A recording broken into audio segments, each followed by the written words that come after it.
Alright, what's up y'all, it's LakerFan here. As I'm about to title today's video, we're here to ask, how did 6'2" to 6'7" builds in 2K23 go extinct? So there's a lot of different topics that we could touch on in today's video, from 6'1s having significantly more attribute points available to their upgrades. It's ridiculous, it's a broken thing in the game that we will probably talk about a little bit later in today's video, all the way to the fact that they made 6'8" and 6'9" point forward builds way more viable in this year's game than they have been in the most recent history, I would say. I actually will remind a lot of people though that 6'10" point forwards, speed boosting, and being the absolute best dribbling build in the game was a thing in a lot of people's beloved golden age of 2K17 and 2K15 had 7'3" dribbling demigods and stuff like that with 95 everything, but that's nonetheless, we're not here to talk about that in today's video. Alright, so one thing that I do want to showcase first and foremost is the fact that 6'1s versus 6'2s is a dramatic difference as far as the attribute points that you're going to see. Same with even 6'1" to 6 foot. I mean, the 6 foot and below are really trash in this year's game if you ask me too, so they have also been nerfed.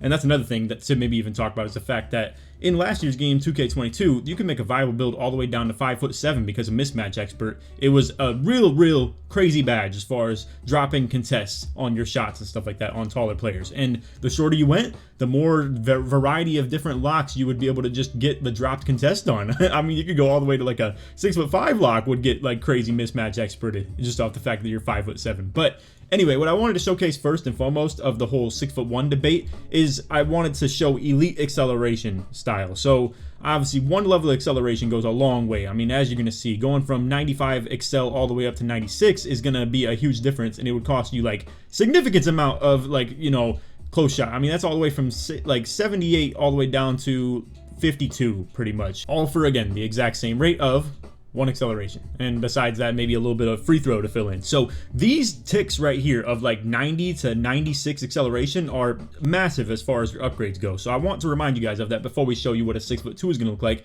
because I promise you a 6'2" cannot afford all this stuff. And actually, our best example is maybe going to be able to just utilizing things other than acceleration as our example here. So you can see we still kept the 81 speed, 96 excel, the 60 vertical paired with all the finishing badges that we would need with 16. So getting your driving layup to 77. I had to go a little bit higher on the close shot right here to get it to 16 for that silver takeoff. Still have the exact same three-pointer in mid-range, the same exact pass accuracy with the ball handle at 96 for the half clamp breaker as well, like the other build had, 81 speed of ball. But as you can see, our prim D is down to 51 and our steal is down to 71, just off the fact that you're an inch taller. The game is broken as far as the builder goes. The 6'1s were just blessed with way more attribute points. So that alone is a huge driving factor in the whole point of this video right here, is that alone, that 6'1s are just blessed with way more attribute points, period, than every other build in the game. And that kind of drives this big factor of any like neighboring height to it between 6 foot to down to 5'11", 5'10", stuff like that. Or if you go the other way, and the whole point of this video,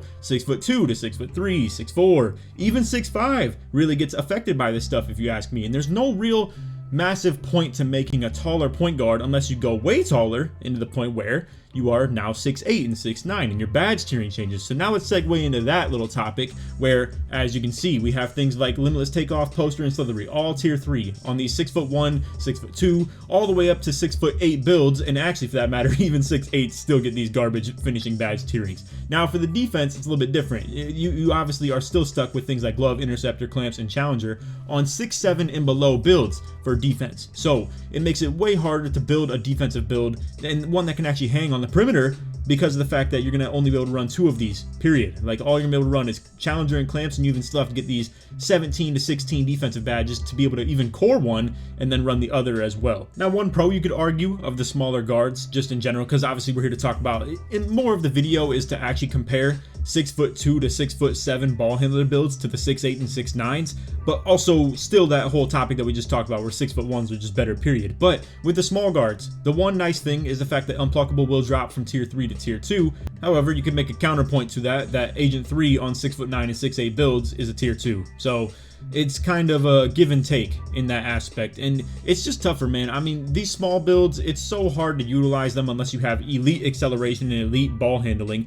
And the problem with making a non-6'1" is it's really hard to get away with stuff like this if you're going to be a 6'2" guard. I mean, there's no point in doing this. It's 1 inch away from being 6'1", and like we just showcased with the 6'1", you can have everything on this build exactly to a T in every category besides defense. And then with defense, you can have enough for Silver Challenger and Silver Interceptor, and you're good there. Now, obviously, the one that I was showcasing may not have had enough defensive badge points to get those, but either way, it is still the whole point of me talking about. You could still add the defensive badge points on. It's just the fact that they're capable of getting it with the 79 Prim D and then the 78 steal rating as well for the Interceptor on Silver as well. Now, the pros of being 6'4" and below is the fact that you get a lot of guard restricted things. So between dribble moves, jump shots, etc., stuff like that, it is convenient. And also, the other perk that you can get for being 6'5" is it's the only build in the game that can get 99 3-pointer and, below 6'5" as well. If you want to be as tall as you possibly can while having 99 3-pointer, my whole point here is that you have to be 6'5", because as you can see, if you go one tick up on the wingspan, you are now 98 3-pointer. If you go up to 6'6" and go minimum wingspan, you're at 98 3-pointer again. So you have to be 6'5" and below. Now, as far as being 6'6" and 6'7", the only perk that you could possibly get for being a ball handler at this height in comparison to a 6'8" and 6'9" is the fact that you maybe get certain things like Trae Young and Steph Curry like size up escape, or obviously, signature size ups that are also ball handle restricted to 92 ball handle and stuff like that. But there are plenty of good size ups and size up escapes if you ask me for 6'8" type builds, like obviously the Kobe size up. You have endless amounts of escapes, from new ones like Chris Paul that I really like to the LeBron that everybody loves on those taller builds as well for the hopbacks. The only thing you're restricted from not being able to run for being like 6'5", 6'6", stuff like that is pretty much just you can run the Damian Lillard. And actually, I don't even know. I think that might be 6'4" restricted. I'm not factually able to check that, to be honest with you. But either way, there are so many size up escape packages that are still good in this game. And for the 6 size ups, 6'8" and below can still get that Kobe. And then also, I have a lot that I like between Jalen Suggs, Rayford Alston for the 6'9". I don't think it's a big deal to miss out on those dribble animations. And also, there are still things like LaMelo Ball base, Tobias Harris base. You got a lot of good jump shots that are still actually wing restricted, for that matter. You can't even get some of these as far as being a small guard. So this game found a lot of ways to really just benefit 6'8" and 6'9" builds, so much to the point where, in my opinion, I actually think they're the best ball handling builds in the game, at least in a park sense. Now, the reason I say that is because obviously it has a huge drawback on your defense to be 6'1", and that even goes for Pro-Am too. You're seeing lately we actually transitioned our team into a primary 5-out set instead of going just pure pick and roll with a 6'1" point guard and letting the small PG carry. We actually upsized our point guard to 6'8", put me on a popper build, and now we have 3 builds from wing to wing to wing that can all ISO. We can run pick and roll, pick and pop with all of them. Our defense is immaculate with this lineup because we have pure 6'8", 6'8", 6'9", 6'9", 7-footer, crazy versatility and size and speed and just defensive ability all over the court, and there is no 6'1" guard to pick on, and that's the problem in Comp Pro-Am as well, is your 6'1" point guard. Let's talk about these builds again real quick, just to kind of even talk about how 6'1s have been a little bit touched up.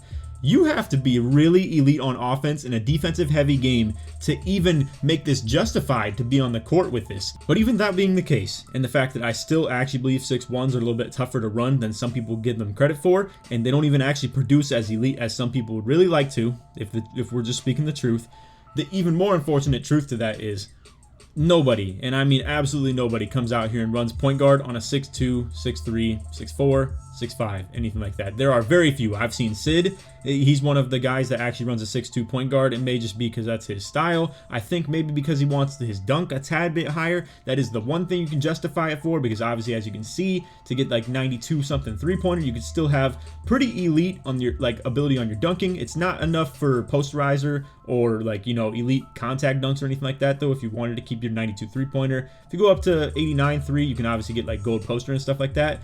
But in comparison to a 6'1", 6'1s could low-key even still, if you wanted to, get gold takeoff, and as you can see, not too far off on the dunk rating in general anyway. So it's not even a big deal. And I mean, some teams maybe, I guess, in Pro-Am will run double shooting guards here and there if they want their defense to really be more viable, but it's so troll. I just can't imagine teams doing that. I've actually vouched for this, and I saw my boy Trippy do this, where they run double 6'1s, at the point guard and shooting guard. Me, AK, and Apollo kind of vouched for that too, where we had double 6'1s in the court as well, just off the fact that, once again, it's because the attributes are so heavily based towards 6'1s instead of going to something like a 6'2", 6'3", or a 6'4 at your 2 guard.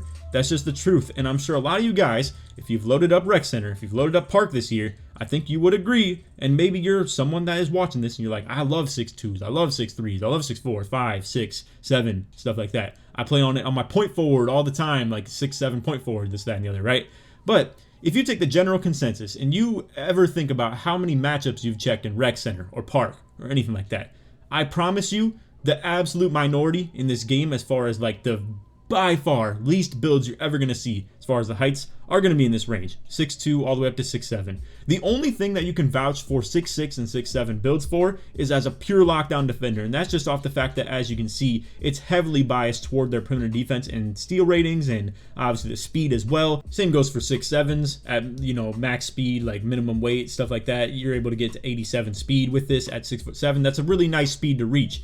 But on the other hand, you could even argue that the 6'8 is pretty good with that. I mean, you can be 85 speed at 6'8 and still get better badge tiering. It's really not that far off, if you ask me, from 1 inch of height to drop 2 speed. I don't think that's a huge deal. And then the badge tiering on defense gets even better. You don't even have to deal with the fact that things like glove and interceptor would be tier 2 badges or anything like that. You get things like rebound chaser that you probably don't even care that much about if you're making a perimeter lockdown defender to go up to the tier 3. That's a convenient factor. Same with maybe you want to be more of a prim lock as well and you just actually don't care to upgrade your block quite as far. Anchor now becomes a tier 3 instead of, as I just said, glove and interceptor. So now let's talk about those like pure locks at the beginning of the year, right? The 6'7 pures who have to load up all types of defensive badges because there wasn't even such a thing as a double defensive badge core that came out in season 3. So dudes had to run, like, I'm talking 36 or 37 defensive badges to be able to run interceptor, glove, challenger, and clamps all together in the tier 3s. And they would justify the fact that, like, I don't really need challenger. I mean, it's not even that big of a deal of a badge. I don't even need interceptor. I'm just guarding ball, stuff like that.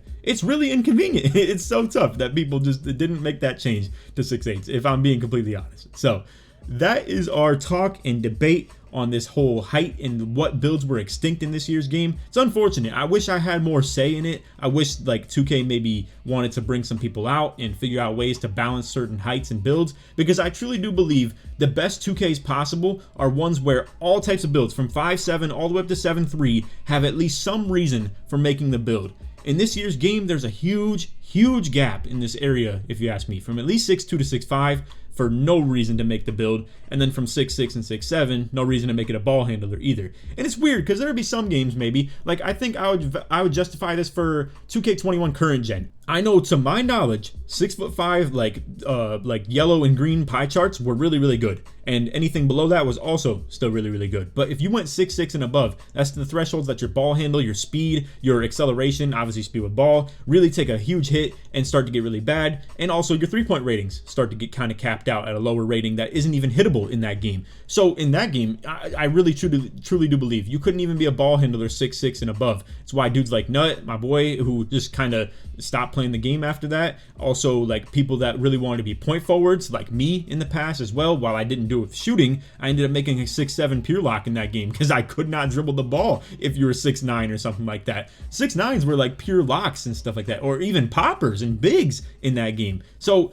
my whole point here is games that don't even allow ball handlers to be above 6'6 and really just kind of forget about people in a sense, like in this year's game, the 6'2 all the way up to 6'5, they really get stale as far as the dribbling game goes. Because I know a lot of people, I know a lot of you out there are definitely either on 6'1" PGs that run the exact same SIGs all over the place, or you're also like a Park Pro-Am 5-out sort of deal, like maybe a Rec Center player, stuff like that went 6'8", 6'9", and you're able to still even be able to get that Michael Jordan dribble style, which is all that truly matters in this year's game, to be able to be a competent mover. Now, that's the other problem too, but I think you can justify more for 6'10 and above builds not being able to get that MJ dribble style, because let's be real, I mean, 6'10 is kind of pushing it as far as like being a viable ball handler. I still do wish they maybe made more slightly viability to be able to be like a 6'10 plus dribbler, but I understand it. It's a little bit more reasonable than, let's say, you know, making a 6'9, 6'8 really bad. But